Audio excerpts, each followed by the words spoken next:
Welcome to another edition of the Big Red Wolf Report here on ArizonaSports.com and Arizona Sports 98.7 FM. I'm Ron Wolfley. The Big Red Wolf Report considers the game that will be by dragging it through the game that was. Last week, the Arizona Cardinals defeated the St. Louis Rams to win their 11th game of the year and clinch a playoff berth. Now the Cards prepare for a showdown in the NFC West against the Seattle Seahawks on Sunday Night Football. What's at stake? Oh, nothing big, a division title and the #1 seed in the NFC. Are you kidding me? Big Red point #1. The Cardinals need to run the ball like they did against the St. Louis Rams. The Rams were a top 10 rush defense when the Cards played them last week. They had allowed an average of 60 rushing yards per game over their last 6 games, and the Cards blasted them for 143 yards on the ground.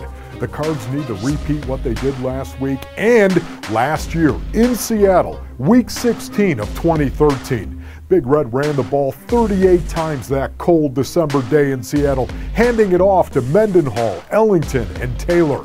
They attacked the middle of the Seahawks defense 20 times and averaged less than 4 yards per carry, and they didn't care.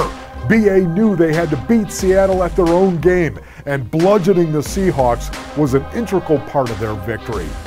Big Red point #2. Throw the ball like you did in Seattle in 2013. The Cards quarterbacks had a rough go of it in St. Louis. Although the offensive line provided very good protection for their quarterbacks, Drew Stanton and Ryan Lindley combined to go 16 for 30 for 131 yards. They did not throw a touchdown, and they did not throw a pick. But Lindley is going to have to step it up a bit on Sunday night. The question is how, and you don't have to look far for the answer. Last year in Seattle, the Cards only threw the ball 25 times, and Carson Palmer completed only 13 passes in that game. The passing attack was quick and controlled, throwing underneath coverage as opposed to taking a ton of shots down the field, getting the ball out of Palmer's hands quickly.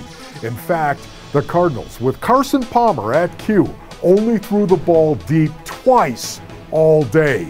Once against Richard Sherman that fell incomplete, and once against Byron Maxwell that fell into the arms of Michael Floyd for the winning touchdown on a fade. Fade, fade, fades. Back shoulder fades and more fades. I would try to mimic these numbers and this strategy in order to win the #1 seed in the NFC. Big Red point #3.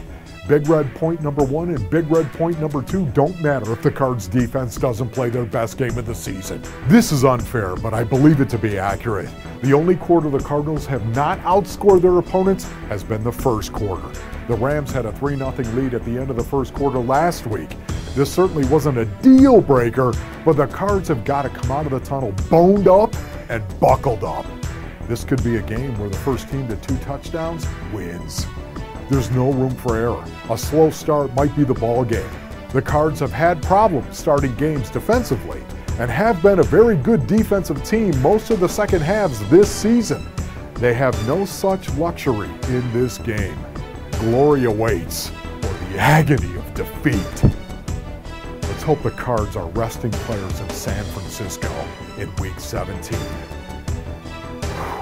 For ArizonaSports.com and Arizona Sports 98.7, I'm Ron Wolfley, hoping the third string is a charm.